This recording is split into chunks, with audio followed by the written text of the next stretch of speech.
नमस्कार मेरे प्यारे साथियों। तो दोस्तों इसरो के द्वारा इसरो की EOS जीरो सैटेलाइट मेन रूप से लॉन्च कर दिया गया दोस्तों। ठीक है, याद रखिएगा सबसे छोटे रॉकेट SSLV के द्वारा लॉन्च कर दिया गया है। ठीक है, ये एक साल तक क्या करेगा दोस्तों, एक साल तक यह मिशन जो है आपदा का अलर्ट देगा। मेन रूप से EOS 08 सैटेलाइट दोस्तों SSLV के द्वारा लॉन्च कर दिया गया है और वो दोस्तों 16 अगस्त को लॉन्च किया गया था सुबह में 8 बजे। ठीक है, अगर हम बात करेंगे दोस्तों ये मेन रूप से जो लॉन्च किया गया है, देखिए कहाँ से लॉन्च किया गया दोस्तों, तो EOS 08 सैटेलाइट को यानी कि कल सुबह, ठीक है दोस्तों 16 अगस्त को सुबह, ठीक है, श्री हरिकोटा के सतीश धवन स्पेस सेंटर से लॉन्च किया गया है। कहाँ से लॉन्च किया गया है, श्री हरिकोटा, ठीक है, के सतीश धवन स्पेस सेंटर से लॉन्च कर दिया गया है। EOS 0 सैटेलाइट किसके द्वारा लॉन्च किया गया दोस्तों, तो SSLV के द्वारा लॉन्च किया गया है। SSLV का फुल फॉर्म क्या होता है, स्मॉल सैटेलाइट लॉन्च व्हीकल। ठीक है दोस्तों, SSLV के द्वारा लॉन्च किया गया किसके, ठीक है।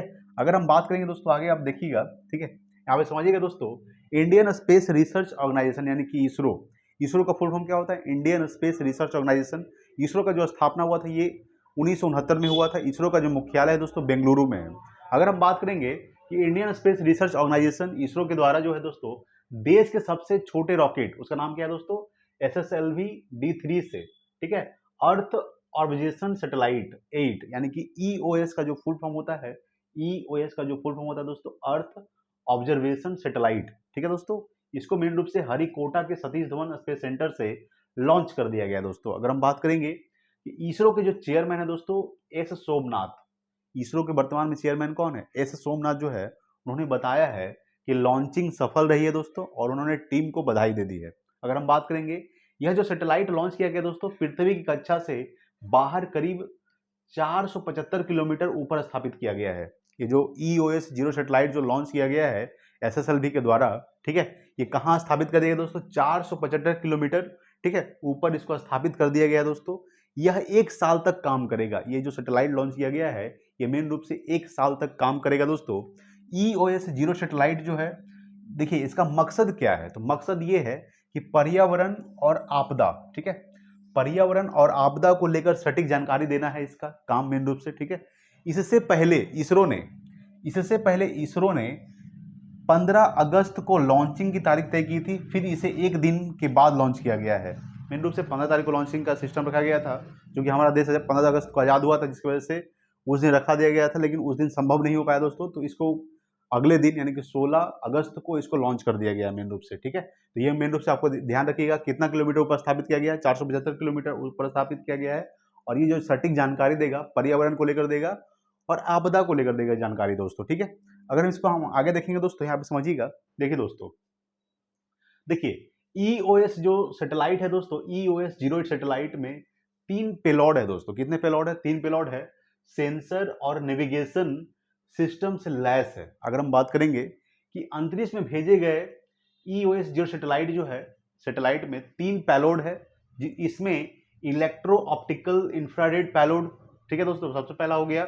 उसके बाद ग्लोबल नेविगेशन सैटेलाइट सिस्टम, ठीक है, रिफ्लेक्ट्रोमेट्री पेलोड, ठीक है, और अगर बात करेंगे कि SICUV डोसीमीटर शामिल भी है दोस्तों। अगर हम बात करें सबसे पहला EOIR पेलोड का काम क्या है दोस्तों, देखिएगा EOIR जो पेलोड का काम है ये मेन रूप से आपदा निगरानी रखेगा दोस्तों, पर्यावरण निगरानी जैसे काम के लिए तस्वीरें खींचने के लिए, ठीक है, यानी कि आपदा निगरानी, पर्यावरण निगरानी दोस्तों।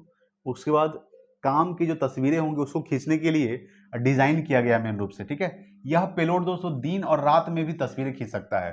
ये जो पेलोड है EOIR पेलोड, ये क्या कर सकता है, दिन और रात में भी तस्वीरें खींच सकता है दोस्तों। अगर बात करेंगे GNSSR दोस्तों, GNSSR जो पेलोड है ये मेन रूप से क्या करेगा, तो समुद्र की सतह पर हवा का विश्लेषण करेगा दोस्तों। ठीक है, मिट्टी की कमी का आकलन करेगा, बाढ़ का पता लगाने के लिए रिमोट सेंसिंग क्षमता के लिए किया जाएगा। ठीक है, मेन रूप से बाढ़ का पता लगाने के लिए, मिट्टी की नमी का आकलन करने के लिए और समुद्र की सतह पर हवा का विश्लेषण करने के लिए इसका इस्तेमाल किया जाएगा दोस्तों।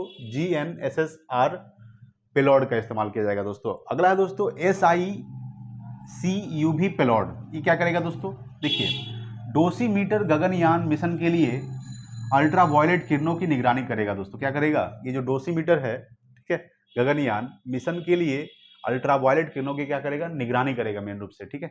ये आपको थोड़ा सा ध्यान रखना। अगर हम बात करेंगे कि EOS-08 जो सैटेलाइट है, ये मिशन से जुड़ी 5 बातें इंपॉर्टेंट है दोस्तों। क्या है SSLV-D3, समझिएगा, क्या है SSLV यानी कि small satellite launch vehicle D3 क्या है। देखिए बात करेंगे, यह भारत का सबसे छोटा रॉकेट है। SSLV क्या है दोस्तों, यह भारत का सबसे छोटा रॉकेट है। इसकी ऊंचाई करीब 34 मीटर है दोस्तों। इसकी जो ऊंचाई है मेन रूप से आप देख रहे होंगे, इसकी ऊंचाई कितना किलोमीटर है दोस्तों, तो 34 मीटर इसकी ऊंचाई है। यह अपने साथ 500 किलोग्राम वजनी सैटेलाइट को धरती की निचली कक्षा में स्थापित कर सकता है दोस्तों, ठीक है। यानी कि 500 किलोमीटर ऊपर तक, 500 किलोमीटर ऊपर तक क्या कर सकता है, किसी चीज को स्थापित कर सकता है। ये SSLV-D3, ठीक है, ये समझिएगा। क्या काम करेगा दोस्तों, ये काम क्या करेंगे, देखिए SSLV-D3 जो है रॉकेट से EOS-08 सैटेलाइट को लॉन्च किया जाएगा, ठीक है। अभी जो लॉन्च कर दिया गया है दोस्तों, EOS सैटेलाइट को लॉन्च कर दिया गया है। इसमें 3 पेलॉड होंगे, ठीक है। यह पृथ्वी की निगरानी करने के साथ ही पर्यावरण और आपदा को लेकर जानकारी देगा। क्या करेगा, पर्यावरण को लेकर और आपदा को लेकर क्या करेगा दोस्तों, जानकारी देगा। देखिए ये जो मिशन है कितना लंबा चलेगा, ये जो मिशन कितना लंबा चलेगा मिशन, इस एयर स्पेस क्राफ्ट को साल भर चलने वाले मिशन के लिए डिजाइन किया गया है। ये मेन रूप से जिस तरह से डिजाइन किया गया है दोस्तों कि वो 1 साल तक चले, ठीक है। इसका जो करीब वजन है 175.5 किलोग्राम है, ठीक है। यह करीब मेन रूप से इसका वजन कितना दोस्तों, 175.5 किलोग्राम है, ठीक है। यह करीब 420 वॉट बिजली पैदा कर सकता है। ये ऐसा है कि ये 420 वॉट बिजली पैदा कर सकता है दोस्तों। देखिए पिछला पिछला जो टेस्ट कब हुआ था, इसका जो पिछला SSLV का पिछला टेस्ट कब हुआ था D3 का, समझते हैं।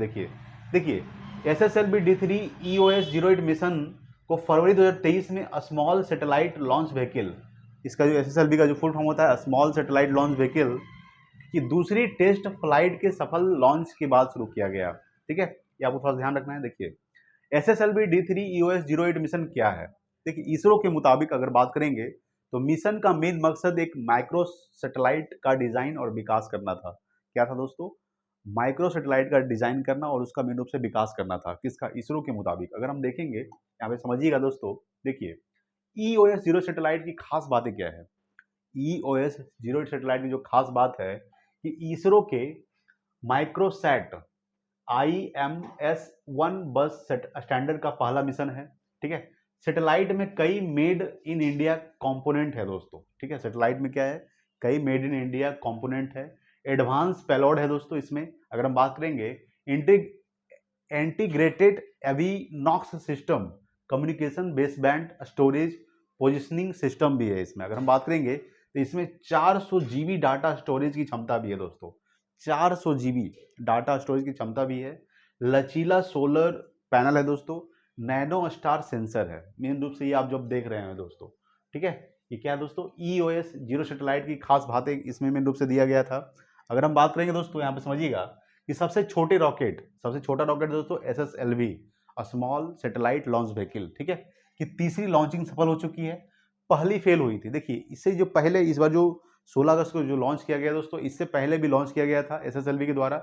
जो सबसे पहला जो लॉन्च किया गया दोस्तों वो फेल हो गया था, ठीक है। देखिए अगर बात करेंगे कि इसरो के सबसे छोटे रॉकेट SSLV की यह तीसरी लॉन्चिंग था। ये जो 16 अगस्त को लॉन्च किया गया था दोस्तों, ये तीसरा लॉन्चिंग था, ठीक है। इससे पहले 2 प्रयास किया गया था, 2022 में और 2023 में प्रयास किया गया था दोस्तों, ठीक है। वो भी क्या हो गया था दोस्तों, फेल हुआ था। पहला जो फेल हुआ था, इसमें इसरो को 2023 में जो सफलता मिली थी। पहला जो 2022 में हुआ था वो फेल हो गया था, 2023 में जो हुआ था वो सफलता मिला था उसमें, ठीक है। जबकि 2022 में पहली कोशिश नाकामयाब हो गई थी, यानी कि फेल हो गई थी। अगर हम बात करेंगे, जो पहला प्रयास किया गया था 9 अगस्त 2022 को, पहली SSLV लॉन्चिंग फेल हो गई थी। रॉकेट की लॉन्चिंग तो ठीक हुई थी, लेकिन बाद में रफ्तार और फिर रॉकेट के सेपरेशन के दौरान दिक्कत आई। इसके चलते तब SSLV की लॉन्चिंग को रद्द कर दिया गया था। इसरो ने बताया था कि दोनों सैटेलाइट गलत ऑर्बिट में चले गए थे और ये किसी काम के नहीं रह गए थे, ठीक है दोस्तों। तो ये 2022 में मेन रूप से फेल हो गया था। अब समझते हैं, देखिए यहाँ पे दूसरा जो प्रयास किया गया था दोस्तों, वो 9 फरवरी 2023 को किया गया था, ठीक है। 9 फरवरी 2023 को दूसरा प्रयास किया गया था। इसमें क्या हुआ था कि SSLV की दूसरी लॉन्चिंग फरवरी 2023 में हुई थी।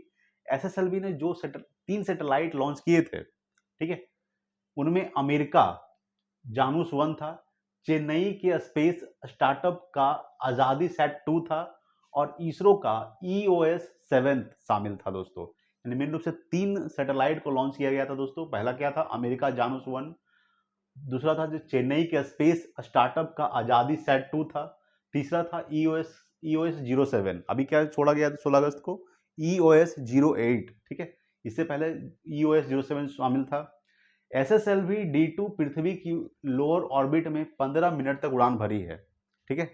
इसके बाद सैटेलाइट को 450 किलोमीटर दूर ऑर्बिट में छोड़ दिया गया। अगर हम बात करेंगे SSLV का जो मकसद छोटे सैटेलाइट की लॉन्चिंग, देखिए SSLV का मेन रूप से काम क्या है, वो छोटे सैटेलाइट को लॉन्च करता है।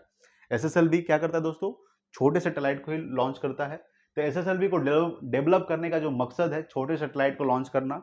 इसके साथ ही पोलर सैटेलाइट लॉन्च व्हीकल यानी कि PSLV, एक दोस्तों SSLV होता है, एक दोस्तों PSLV होता है। इसका फुल फॉर्म होता है polar satellite launch vehicle. PSLV का जो इस्तेमाल अब तक लॉन्चिंग में बहुत ज़्यादा किया जाता है, यानी इससे पहले जो किया जा रहा था, जो बड़े बड़े रॉकेट का इस्तेमाल किया जा रहा था लॉन्चिंग के लिए, वो PSLV के द्वारा किया जा रहा था दोस्तों। जैसे कि चंद्रयान 2 जो लॉन्च किया गया था, चंद्रयान 3, वो किसके द्वारा किया जा रहा था, तो PSLV के द्वारा किया जा रहा था। और SSLV का जो काम होता है वो छोटे रॉकेट को लॉन्च करता है, ठीक है, छोटे सिस्टम को लॉन्च करता है दोस्तों। SSLV के चलते अब यह बड़े मिशन के लिए फ्री हो सकेगा दोस्तों, ठीक है। SSLV 10 से 500 किलोग्राम के ऑब्जेक्ट को 500 किलोमीटर दूर प्लेयर ऑर्बिट में ले जा सकता है। यानी कि 500 किलोग्राम के कोई भी ऑब्जेक्ट को दूर ले जा सकता है दोस्तों। कितना किलोमीटर, तो 500 किलोमीटर दूर ले जा सकता है दोस्तों। अगर हम बात करेंगे यहाँ पे समझिएगा दोस्तों थोड़ा सा कि PSLV और SSLV में अंतर क्या है, ठीक है। देखिए PSLV का जो फुल फॉर्म होता है, PSLV का तो पोलर सैटेलाइट लॉन्च व्हीकल होता है। SSLV का जो फुल फॉर्म होता है दोस्तों, स्मॉल सैटेलाइट लॉन्च व्हीकल होता है, ठीक है। ये आपको थोड़ा समझना है। ये दोस्तों आप जो रॉकेट देख रहे हैं दोस्तों, ये PSLV होता है। देखिए PSLV का जो डायमीटर होता है दोस्तों, ये 2.8 मीटर होता है। ये जो आप रॉकेट देख रहे हैं दोस्तों मेन रूप से, ठीक है, ये PSLV की अगर बारे में बात करते हैं, इसका जो डायमीटर है 2.8 मीटर है। देखिए लिफ्ट ऑफ मास कितना है दोस्तों, 320 टन। कितना है, 320 टन है। इसका जो पहला उड़ान भरा गया था वो 20 सितंबर 1993 में भरा गया था। किसका, तो PSLV का, पोलर सैटेलाइट लॉन्च व्हीकल का। अगर हम इसके बारे में बात करते हैं, इसको जो ऊंचाई है मेन रूप से 44 मीटर है। इसके कुल 4 चरण है दोस्तों, ठीक है। इसकी जो पेलोड क्षमता है ये 1750 है। कितना है, 1750 पेलोड क्षमता है। यानी कि 1750 किलो को ऑब्जेक्ट ऑर्बिट में 600 किलोमीटर तक के ले जाने की क्षमता है। यानी 600 किलोमीटर ऊपर तक ले जा सकती है, ठीक है। वे कितना किलोग्राम के, तो 1750 किलोग्राम के ऑर्बिट को 600 किलोमीटर दूर ले जा सकता है दोस्तों, ठीक है। मेन रूप से ये दोस्तों याद रखिएगा, ये 60 से 70 दिन में, कितने दिन में बनता है, ये 60 से 70 दिन में बन जाता है दोस्तों, ठीक है। इसको बनने का जो टाइम है, इसको जो अगर बनाने का स्टार्ट करेगा तो 60 से 70 दिन में बन जाता है। अगर हम देखेंगे थोड़ा सा SSLV के बारे में, देखिए SSLV यानी कि स्मॉल, अगर बात करेंगे स्मॉल सैटेलाइट लॉन्च व्हीकल, इसकी जो ऊंचाई है 34 मीटर है, ठीक है। उसका कितना ऊंचाई था दोस्तों, 44 मीटर था, ठीक है। इसकी ऊंचाई 34 मीटर है। इसका जो लिफ्ट ऑफ मास 120 टन है, उसका लिफ्ट ऑफ मास कितना था, 320 टन था दोस्तों, ठीक है। इसका जो उसके कुल चरण 4 थे, इसके कुल चरण 3 है दोस्तों। इसकी जो डायमीटर है 2 मीटर है मात्र, उसका डायमीटर कितना था, 2.8 मीटर था दोस्तों, ठीक है। इसका जो पहला उड़ान भरा गया था वो 7 अगस्त 2022 को भरा गया था। इसको बनाने में जो टाइम लगता है दोस्तों, ये 72 घंटे के अंदर बनता है। कितने दिन में बनता है, तो 72 घंटे के अंदर बन जाता है, ठीक है। अगर हम बात करेंगे इसको जो क्षमता है किलोग्राम वजन ले जाने का, कितना किलोग्राम ले जा सकता है और कितना किलोमीटर ले जा सकता है, देखिएगा यह क्या कर सकता है कि 500 किलो को ऑर्बिट में 500 किलोमीटर ऊपर तक ले जा सकता है दोस्तों, ले जाने की क्षमता है, ठीक है। देखिए ये जो PSLV है, पोलर सैटेलाइट लॉन्च व्हीकल, और SSLV small satellite launch vehicle, दोनों इसरो के सैटेलाइट है दोस्तों। दोनों किसके हैं, इसरो के सैटेलाइट है। इसरो यानी कि इंडियन स्पेस रिसर्च ऑर्गेनाइजेशन दोस्तों, जिसका स्थापना 1969 में हुआ था। इसरो के वर्तमान में जो चेयरमैन है वो सोमनाथ है दोस्तों, ये आपको ध्यान रखना है। और इसरो का जो मुख्यालय है वो बेंगलुरु में है, ठीक है। ये जो मेन रूप से EOS जो लॉन्च सिस्टम को, EOS 08 जो लॉन्च किया गया दोस्तों सैटेलाइट, ये कहाँ से लॉन्च किया गया दोस्तों, ये आपको पता होना चाहिए। ये जो लॉन्च किया गया है ये श्रीहरिकोटा के सतीश धवन स्पेस सेंटर से लॉन्च किया गया है दोस्तों, ठीक है। दोस्तों ये था आपका लॉन्चिंग सिस्टम जो सफल हो चुका है दोस्तों। ये 1 साल तक काम करेगा, आपदा पर्यावरण के बारे में जानकारी देगा दोस्तों, ठीक है। तो दोस्तों आज के लिए इतना ही, मिलते हैं अगले वीडियो में। तब तक के लिए जय हिंद, वंदे मातरम।